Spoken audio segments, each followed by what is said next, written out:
So I am looking at Alice Bailey's book.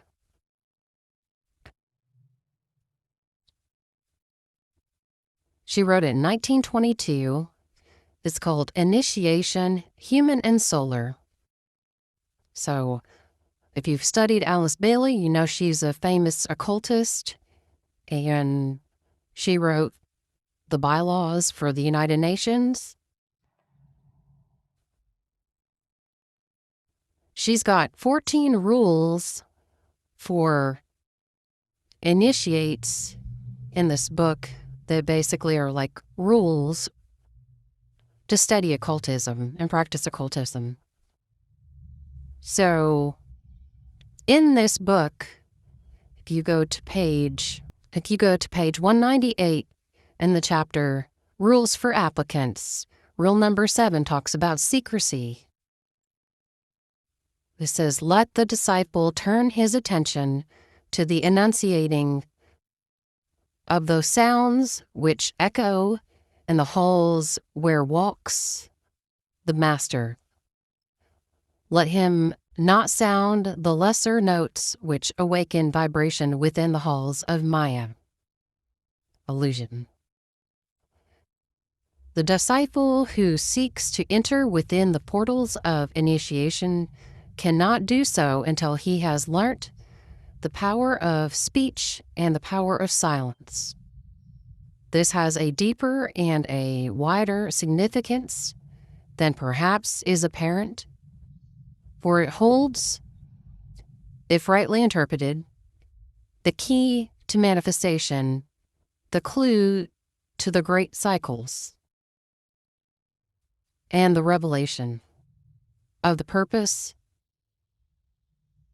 underlying prela.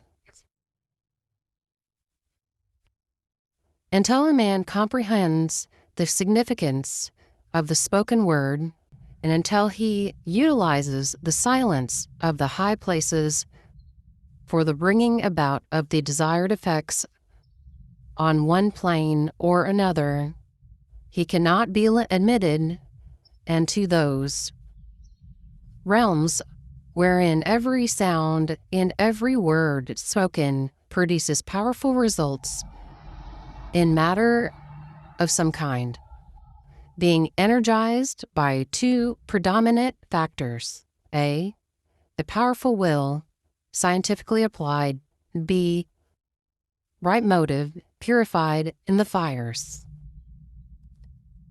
So that doesn't make a lot of sense. It kind of goes into like talking about,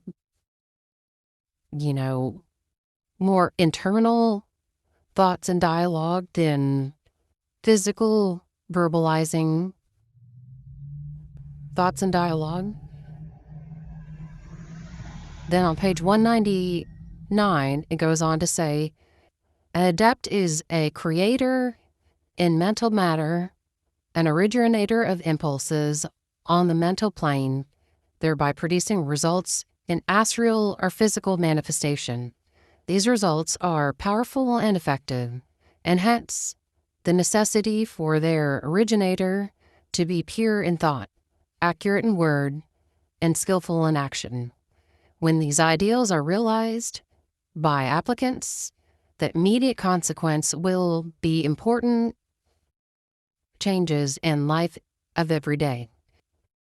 Or these changes might, for the sake of their practical use, be enumerated as follows.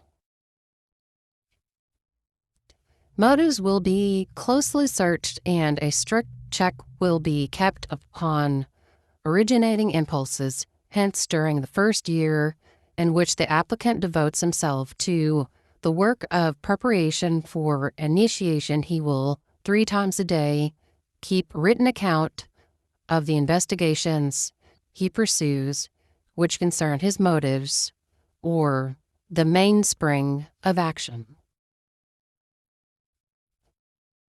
Speech will be watched, and an endeavor will be made to eliminate all unkind, unnecessary, wasteful words. The effects of the spoken word will be studied and traced back to those originating impulses which in every case initiate action upon the physical plane.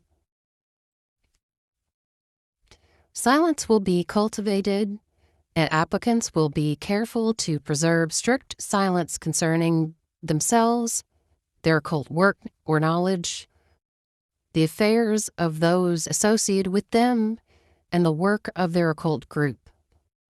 Only in the group circles or in connection with their superiors will a wise latitude in speech be permitted. There is a time to speak. The time comes when the group can be served by wise words, a careful imitation of conditions, good or bad, and a rare but necessary word to some brother concerning inner life, or to some superior or group officials in cases where a brother may be hindering a group through error of some kind, or might help the group if put to different work. Effect of the sacred word will be studied and conditions for its use wisely arranged. The sounding of the word and its effect upon a particular esoteric center, in any case whatsoever, a physical center will be watched and the life thereby influenced and regulated.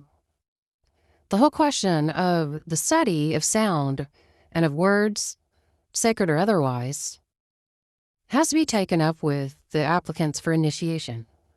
This is something which must be faced more strenuously by all eventuating occult groups. So this is Rule 8, or Rule 7, on page 198 to 200 in her chapter Rules for Applicants in Alice Bailey's 1922 book, Initiation, Human and Solar.